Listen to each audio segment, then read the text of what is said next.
ಪಿತನ ಸುತನ ಮತ್ತು ಪವಿತ್ರಾತ್ಮರ ನಾಮದಲ್ಲಿ ಆಮೆನ್. ಶಿಲುಬೆಯೇ ನನ್ನ ಮಾರ್ಗ,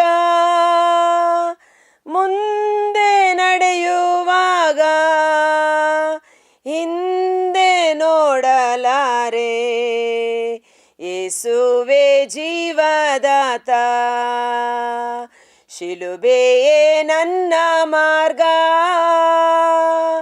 ಮುಂದೆ ನಡೆಯುವಾಗ ಹಿಂದೆ ನೋಡಲಾರೆ.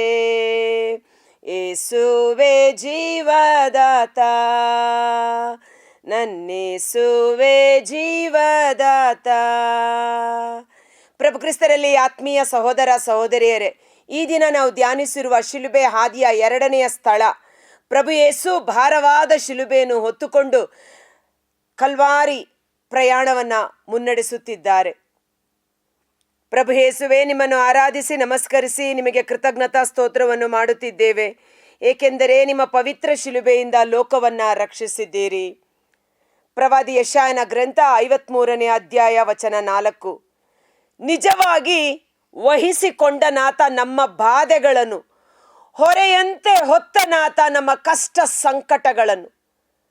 ನಾವು ಭಾವಿಸಿದ್ದಾದರೂ ಏನು, ಆತ ದೇವರಿಂದ ಬಾಧಿತನೆಂದು, ದಂಡನೆಗೆ ಗುರಿಯಾದವನು ತಿರಸ್ಕೃತನಾದನೆಂದು ಯೆಶಾಯ 53 ವಚನ 6ರಲ್ಲಿ ನಾವು ನೋಡುತ್ತೇವೆ. ತೊಳಲುತ್ತಿದ್ದವು ನಾವೆಲ್ಲರೂ ದಾರಿ ತಪ್ಪಿದ ಕುರಿಗಳಂತೆ, ಹಿಡಿಯುತ್ತಿದ್ದನು ಪ್ರತಿಯೊಬ್ಬನು ತನ್ನ ತನ್ನ ದಾರಿಯನ್ನೇ.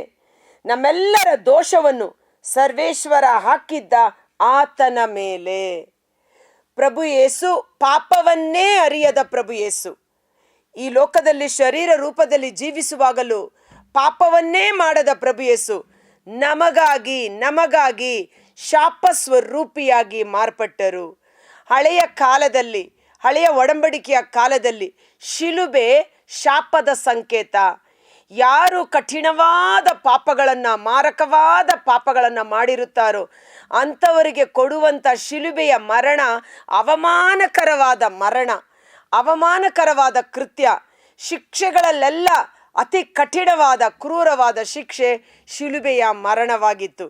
ಜನರೆಲ್ಲರೂ ನೋಡಿ ಅಪಹಾಸ್ಯ ಮಾಡುವಂತೆ, ಪರರು ಆ ತಪ್ಪು ಮಾಡಬಾರದೆಂದು ಬಹಿರಂಗವಾಗಿ ಅವರನ್ನು ಆ ಶಿಲುಬೆಯ ಮರಕ್ಕೆ ಹಾಕುತ್ತಿದ್ದರು. ಆದ ಕಾರಣ ಹಳೆಯ ಒಡಂಬಡಿಕೆಯಲ್ಲಿ ಶಿಲುಬೆ ಪಾಪದ ಸಂಕೇತ, ಶಾಪದ ಸಂಕೇತವಾಗಿತ್ತು. ಆದರೆ ಶಾಪದ ಸಂಕೇತವಾಗಿದ್ದ ಶಿಲುಬೆಯನ್ನು ಪ್ರಭು ಯೇಸು ರಕ್ಷಣೆಯ ಲಾಂಛನವಾಗಿ ಮಾರ್ಪಡಿಸಿದ್ದಾರೆ. Praise the Lord. Hallelujah, hallelujah. ಪ್ರಭು ಯೇಸು ತನ್ನ ದೇಹದ ಮೇಲೆ ಶಿಲುಬೆಯನ್ನು ಹೊತ್ತುಕೊಂಡು ನಡೆಯುತ್ತಿದ್ದಾರೆ. ಇಡೀ ಭೂಮ್ಯಾಕಾಶವನ್ನೇ ಸೃಷ್ಟಿ ಮಾಡಿದ ದೇವರು, ಕ್ಷಣ ಮಾತ್ರದಲ್ಲಿ ಸಕಲವನ್ನು ಮಾರ್ಪಡಿಸಿದ ಶಕ್ತನಾದ ದೇವರು, ಅವರಿಗೆ ಆ ಶಿಲುಬೆ ಮರದ ಶಿಲುಬೆಯಾಗಿರಲಿಲ್ಲ. ಬದಲಿಗೆ ಇಡೀ ಮನುಕುಲದ ಪಾಪ ಆ ಶಿಲುಬೆಯಲ್ಲಿ ಹೇರಲಾಗಿತ್ತು. ಈಗ ತಾನೇ ನಾವು ಓದಿದ ವಚನ, ಹೊರೆಯಂತೆ ಹೊತ್ತನಾತ ನಮ್ಮ ಪಾಪಗಳನ್ನು, ನಮ್ಮೆಲ್ಲರ ದೋಷವನ್ನು ಸರ್ವೇಶ್ವರ ಆತನ ಮೇಲೆ ಹಾಕಿದ್ದ. ಶಿಲುಬೆಯನ್ನು ಹೊತ್ತುಕೊಂಡ ಪ್ರಭು ಯೇಸು, ಆ ಶಿಲುಬೆ ನಮ್ಮೆಲ್ಲರ ಪಾಪಗಳ ಒಂದು ಸಂಕೇತವಾಗಿತ್ತು. ಹೇಗೆ ಹಳೆಯ ಒಡಂಬಡಿಕೆಯಲ್ಲಿ ಪಾಪ ಪರಿಹಾರ ಮಾಡಿಕೊಳ್ಳಲು ಇಸ್ರಾಯೇಲರು ಜೆರುಸಲೇಮ್ ದೇವಾಲಯಕ್ಕೆ ಬರುವಾಗ ಒಂದು ಕುರಿಮರಿಯ ಮೇಲೆ ಕರಗಳನ್ನು ಇಟ್ಟು ಅವರ ಎಲ್ಲ ಪಾಪಗಳನ್ನು ಅರಿಕೆ ಮಾಡಿ ಅದನ್ನು ಒಪ್ಪಿಸಿಕೊಡುತ್ತಿದ್ದರು. ಇವರು ಬಿಡುಗಡೆ ಆಗುತ್ತಿದ್ದರು. ಇವತ್ತು ಪ್ರಭು ಯೇಸು ಶಿಲುಬೆ ನಮ್ಮೆಲ್ಲರ ಪಾಪಗಳು, ನಮ್ಮೆಲ್ಲರ ಶಾಪಗಳು ಆ ಶಿಲುಬೆ ಸಾಂಕೇತಿಕವಾಗಿ ಪಡೆದುಕೊಂಡು ಮುನ್ನಡೆಯುತ್ತಿದ್ದಾರೆ. ಇದನ್ನು ಅನುಭವಿಸುವುದಕ್ಕಾಗಿಯೇ ನಾನು ಈ ಲೋಕಕ್ಕೆ ಬಂದಿದ್ದೇನೆ ಎಂಬುದಾಗಿ. ಆದ ಕಾರಣ ಈ ಸಮಯದಲ್ಲಿ ವಿಶೇಷವಾಗಿ ಆ ಭಾರವಾದ ಶಿಲುಬೆಯನ್ನು ಹೊತ್ತುಕೊಂಡು ಪ್ರಭು ಯೇಸು ನಡೆಯುವಾಗ ಇವತ್ತು ಅನೇಕ ವಿಧವಾದ ಭಾರಗಳಿಂದ ನಾವು ಕುಗ್ಗಿ ಹೋಗಿರಬಹುದು. ಅನೇಕ ಕುಟುಂಬಗಳಲ್ಲಿ ಸಾಲದ ಭಾರ, ವಯಸ್ಸಾದ ತಂದೆ ತಾಯಿಗಳು ರೋಗಿಗಳಾಗಿ ಹಾಸಿಗೆಯಲ್ಲಿ ಮಲಗಿರುವುದು ಮಕ್ಕಳಿಗೆ ಅದು ಭಾರ. ವಯಸ್ಸಾದರೂ ಹೆಣ್ಣು ಮಕ್ಕಳಿಗೆ ಮದುವೆಯಾಗದೆ ಅದು ಭಾರ. ಆ ಹೆಣ್ಣು ಮಗಳು ತಂದೆ ತಾಯಿಗೆ ಭಾರವಾಗಿ ನಿಂತಿರಬಹುದು. ವಿದ್ಯಾಭ್ಯಾಸ ಮುಗಿಸಿ ಇನ್ನು ಒಳ್ಳೆಯ ಕೆಲಸ ಸಿಗದೆ ಮನೆಯನ್ನು ಕುಟುಂಬವನ್ನು ನಡೆಸಬೇಕಾದ ಯೌವನಸ್ಥ ಮಗ ನಿರುದ್ಯೋಗಿಯಾಗಿ ಆತನು ಬೇರೆ ಕಾರ್ಯಗಳಲ್ಲಿ ಮಗ್ನನಾಗಿರುವಾಗ ಆ ತಂದೆ ತಾಯಿಗಳಿಗೆ ಅದು ಭಾರ. ಆ ಮಗು ಕುಟುಂಬಕ್ಕೆ ಆ ಯುವಜನತೆ ಭಾರವಾಗಿ ಕಂಡಿರಬಹುದು. ಇವತ್ತು ಅನೇಕ ಕುಟುಂಬಗಳಲ್ಲಿ ಗಂಡ ಹೆಂಡತಿಯ ಮಧ್ಯೆ ಸಮಸ್ಯೆಗಳು ಉಂಟಾದಾಗ ಹೆಂಡತಿಗೆ ಗಂಡ ಭಾರ, ಗಂಡನಿಗೆ ಹೆಂಡತಿ ಭಾರ. ಈ ಶಿಲುಬೆ ನನಗೆ ಬೇಡ ಎಂದು ಡೈವರ್ಸ್ ತಗೋಬಿಡ್ತಾರೆ. ಅಥವಾ ಮಕ್ಕಳು ಈ ತಂದೆ ತಾಯಿಗಳನ್ನು ನೋಡಿಕೊಳ್ಳಲು ನನ್ನಿಂದ ಸಾಧ್ಯವಿಲ್ಲ ಎಂದು ಆ ಶಿಲುಬೆಯನ್ನು ಬಿಸಾಡಿ ಹೋಗಿ ಬಿಡುತ್ತಾರೆ. ಪ್ರಭು ಯೇಸು ತನ್ನ ಮೇಲೆ ಹೊರಿಸಲ್ಪಟ್ಟ ಶಿಲುಬೆಯನ್ನು ಹೊತ್ತುಕೊಂಡು ನಡೆಯುತ್ತಿದ್ದಾರೆ. ಇವತ್ತು ಯಾರಿಗಾದರೂ ನನ್ನನ್ನು ಹಿಂಬಾಲಿಸಲು ಮನಸ್ಸಿದ್ದರೆ ಅವನು ತನ್ನನ್ನೇ ತಾನು ಪರಿತ್ಯಜಿಸಿ ಅನುದಿನವೂ ತನ್ನ ಶಿಲುಬೆಯನ್ನು ಹೊತ್ತುಕೊಂಡು ನನ್ನನ್ನು ಹಿಂಬಾಲಿಸಲಿ. ಯೇಸುವಿಗೆ ಈ ಲೋಕಕ್ಕೆ ಕಳುಹಿಸಿಕೊಡುವಾಗ ಅವರಿಗೆ ಕೊಟ್ಟಂತ ಕರ್ತವ್ಯ, ಕೆಲಸ ಶಿಲುಬೆಯ ಮರಣ. ಕರೆಕ್ಟ್ ಅಲ್ವಾ? ಅವರಿಗೆ ಒಂದು ಜವಾಬ್ದಾರಿ ಇತ್ತು, ಒಂದು ಕರ್ತವ್ಯವಿತ್ತು, ಒಂದು ಕಮಿಟ್ಮೆಂಟ್ ಇತ್ತು. ಏನದು? ನಾನು ಈ ಲೋಕಕ್ಕೆ ಬಂದಿದ್ದೇನೆ, ಇಡೀ ಮನುಕುಲದ ಪಾಪ ಶಾಪಗಳನ್ನು ನನ್ನ ಶರೀರದ ಮೇಲೆ ಹೊತ್ತುಕೊಂಡು ಶಿಲುಬೆಯ ಮರದಲ್ಲಿ ನಾನು ಸಾಯಬೇಕೆಂಬುದಾಗಿ ತನ್ನ ಕರ್ತವ್ಯವನ್ನು, ದೇವರ ಚಿತ್ತವನ್ನು ಪರಿಪೂರ್ಣವಾಗಿ ಅವರು ಮಾಡಿ ಮುಗಿಸಿದರು. ಆದರೆ ಇವತ್ತು ಅವರು ನನಗೆ ಈ ಭಾರವಾದ ಶಿಲುಬೆ ಬೇಡ ಎಂದು ಶಿಲುಬೆಯನ್ನು ಬಿಸಾಡಿ ಓಡಿ ಹೋಗಲಿಲ್ಲ. ಈ ಪಾತ್ರೆ ನನಗಾಗಿ ಸಿದ್ಧ ಮಾಡಲ್ಪಟ್ಟ ಪಾತ್ರೆ, ಇದನ್ನು ಕುಡಿಯಲು ನನಗೆ ಶಕ್ತಿ ಕೊಡಿ, ಇದನ್ನು ಸಹಿಸಲು ನನಗೆ ಶಕ್ತಿ ಕೊಡಿ ಎಂದು ಪ್ರಾರ್ಥನೆ ಮೂಲಕ ಸ್ವರ್ಗೀಯ ದೇವದೂತನು ಅನುಗ್ರಹಿಸಿದ ಕೃಪೆಯ ಮೂಲಕ ಪ್ರಭು ಯೇಸು ಆ ಭಾರವಾದ ಶಿಲುಬೆಯನ್ನು ಹೊತ್ತುಕೊಂಡು ನಡೆದರು. ಇಂದು ನಾವು ನಮ್ಮ ಜವಾಬ್ದಾರಿಗಳು, ನಮ್ಮ ಕರ್ತವ್ಯಗಳಿಂದ ನಾವು ವಂಚಿತರಾಗುತ್ತಿದ್ದೇವಾ? ಅವುಗಳಿಂದ ತಪ್ಪಿಸಿಕೊಂಡು ಓಡಿ ಹೋಗುತ್ತಿದ್ದೇವಾ? ಗಂಡ ಹೆಂಡತಿ ಮಕ್ಕಳು ಕುಟುಂಬದ ಜವಾಬ್ದಾರಿ ಇದೆ. ಗಂಡನಿಗೆ ಹೆಂಡತಿ ಮತ್ತು ಮಕ್ಕಳ ಭಾರ ಅನ್ನಿಸಿರಬಹುದು. ಈ ಮಕ್ಕಳ ಜವಾಬ್ದಾರಿ, ಅಥವಾ ವಯಸ್ಸಾದ ತಂದೆ ತಾಯಿಗಳು ಸಾಲದ ಭಾರ, ರೋಗದ ಭಾರ. ಒಬ್ಬ ವ್ಯಕ್ತಿ ದುಡಿದು 5 ಜನ ಮಂದಿಯನ್ನು ಸಾಕಬೇಕಾದಂಥ ಪರಿಸ್ಥಿತಿ ಇರಬಹುದು. ಆದರೆ ಪ್ರಭು ಯೇಸು ಹೇಳಿದರು, ದುಡಿದು ಭಾರ ಹೊತ್ತು ಬಳಲಿ ಬೆಂಡಾಗಿರುವ ಸರ್ವ ಜನರೇ, ನೀವೆಲ್ಲರೂ ನನ್ನ ಬಳಿಗೆ ಬನ್ನಿರಿ, ನಾನು ನಿಮಗೆ ವಿಶ್ರಾಂತಿಯನ್ನು ನೀಡುತ್ತೇನೆ. ನನ್ನ ನೊಗ ಹಗುರ, ನನ್ನ ಹೊರೆ ಸುಗಮ. ಇವತ್ತು ದೇವರು ನಮಗೆ ಕೊಟ್ಟಿರುವ ಕರ್ತವ್ಯವನ್ನು, ಜವಾಬ್ದಾರಿಯನ್ನು ಶಕ್ತಿಯುತವಾಗಿ ಮುನ್ನಡೆಸಿಕೊಂಡು ಹೋಗಲು ಈ ಶಿಲುಬೆಯ ಹಾದಿಯ ಯಾತನೆ ನಮಗೆ ಸಹಾಯ ಮಾಡಲಿ, ನಮಗೆ ಕೃಪೆ ತುಂಬಲಿ. ಇವತ್ತು ಅನೇಕ ಯುವಕ ಯುವತಿಯರು ಗುರುಗಳಾಗಲು, ಕನ್ಯಾಸ್ತ್ರೀಯರಾಗಲು ಮನಸ್ಸು ಮಾಡಿ ತಮ್ಮ ಜೀವನವನ್ನು ತ್ಯಾಗ ಮಾಡಿ ಯೇಸುವನ್ನು ಹಿಂಬಾಲಿಸಿ ಪ್ರಯಾಣ ಪ್ರಾರಂಭ ಮಾಡಿರುತ್ತಾರೆ. ಆದರೆ 2 ವರ್ಷ 3 ವರ್ಷ ಆದ ಮೇಲೆ ಪ್ರಾಪಂಚಿಕವಾದ ವ್ಯಾಮೋಹಗಳಿಗೆ ತುತ್ತಾಗಿ ತಾವು ತೆಗೆದುಕೊಂಡ ನಿರ್ಧಾರವನ್ನು, ತಾವು ತೆಗೆದುಕೊಂಡ ಶಿಲುಬೆಯನ್ನು ಬಿಟ್ಟು ಹಿಂದಕ್ಕೆ ಬ್ಯಾಕ್ಸ್ಲೈಡ್ ಅಥವಾ ಹಿಂದಕ್ಕೆ ಪ್ರಪಂಚಕ್ಕೆ ಮರಳಿ ಬಂದು ಬಿಡುತ್ತಾರೆ.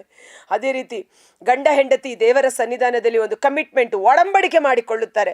ಕಷ್ಟದಲ್ಲೂ ನಷ್ಟದಲ್ಲೂ ನೋವಿನಲ್ಲೂ ಸಾಯುವವರೆಗೆ ನಾನು ನಿನ್ನನ್ನು ಗೌರವಿಸುತ್ತೇನೆ, ಪ್ರೀತಿಸುತ್ತೇನೆ, ಪೋಷಿಸುತ್ತೇನೆ ಎಂದು ದೇವರ ಸನ್ನಿಧಾನದಲ್ಲಿ ಒಡಂಬಡಿಕೆ ಮಾಡಿಕೊಂಡು ಪವಿತ್ರ ವಿವಾಹ ಸಂಸ್ಕಾರದ ಮೂಲಕ ತಮ್ಮ ಕುಟುಂಬ ಜೀವಿತವನ್ನು ಪ್ರಾರಂಭ ಮಾಡಿದ ಅವರು ಕಾಲಕ್ರಮೇಣ ಹೆಂಡತಿ ಭಾರವಾಗಿ ಮಾರ್ಪಾಡಾಗಿ ಬಿಡುತ್ತಾಳೆ, ಗಂಡ ಶಿಲುಬೆಯಾಗಿ ಮಾರ್ಪಾಡಾಗಿ ಬಿಡುತ್ತಾನೆ.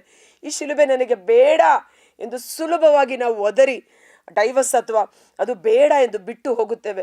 ಆದರೆ ಯೇಸುವಿಗೂ ಅದು ಬೇಡ ಆಗಿತ್ತು. ಗೆತ್ಸೆಮನೆ ತೋಪಿನಲ್ಲಿ ಯೇಸು ಹೇಳಿದರು, ಈ ಕಷ್ಟದ ಕೊಡ ನನಗೆ ಬೇಡ, ಆದರೆ ನನ್ನ ಚಿತ್ತವಲ್ಲ ದೇವಾ, ನಿಮ್ಮ ಚಿತ್ತ ನೆರವೇರಲಿ ಎನ್ನುವ ರೀತಿಯಲ್ಲಿ ಇವತ್ತು ನಿಮ್ಮ ಶಿಲುಬೆಗಳು ಭಾರವಾಗಿರಬಹುದು, ಅದು ಕಷ್ಟಕರವಾಗಿರಬಹುದು. ಆದರೆ ಆ ಶಿಲುಬೆಯನ್ನು ಯೇಸು ಈಗಾಗಲೇ ಹೊತ್ತಿದ್ದಾರೆ. ಯೇಸುವಿನ ಸಮೀಪಕ್ಕೆ ಬರೋಣ, ನಮ್ಮ ಶಿಲುಬೆಯನ್ನು ಯೇಸುವಿಗೆ ಸಮರ್ಪಿಸೋಣ. ಯೇಸು ಅದನ್ನು ಹಗೂರ ಮಾಡಿಕೊಡುತ್ತಾರೆ, ಅದನ್ನು ಆಶೀರ್ವಾದದಲ್ಲಿ ಮುನ್ನಡೆಸುತ್ತಾರೆ. ನಮ್ಮ ಶಿಲುಬೆಯನ್ನು ಬಿಟ್ಟು ನಾವು ಓಡಿ ಹೋಗೋದು ಬೇಡ. ಶಿಲುಬೆ ಅಂದರೆ ಇಲ್ಲಿ ನಮ್ಮ ಕರ್ತವ್ಯ, ನಮ್ಮ ಜವಾಬ್ದಾರಿ, ನಮ್ಮ ರೆಸ್ಪಾನ್ಸಿಬಿಲಿಟೀಸ್. ದೇವರ ಚಿತ್ತಕ್ಕೆ ಅನುಗುಣವಾಗಿ ಜೀವಿಸುವ ಕೃಪೆ ನಮ್ಮೊಬ್ಬೊಬ್ಬರಿಗೆ ಲಭಿಸಲಿ.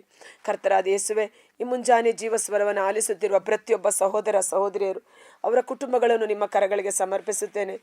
ಭಾರವಾದ ಶಿಲುಬೆಯನ್ನು ನೀವು ಪ್ರೀತಿಯಿಂದಲೂ ಸಂತೋಷದಿಂದಲೂ ಹೊತ್ತುಕೊಂಡು ಮುನ್ನಡೆದಿರಿ. ಸ್ವರ್ಗದ ಶಕ್ತಿ ಪರಿಶುದ್ಧಾತ್ಮರು ನಿಮಗೆ ಸಹಾಯ ಮಾಡಿದರು.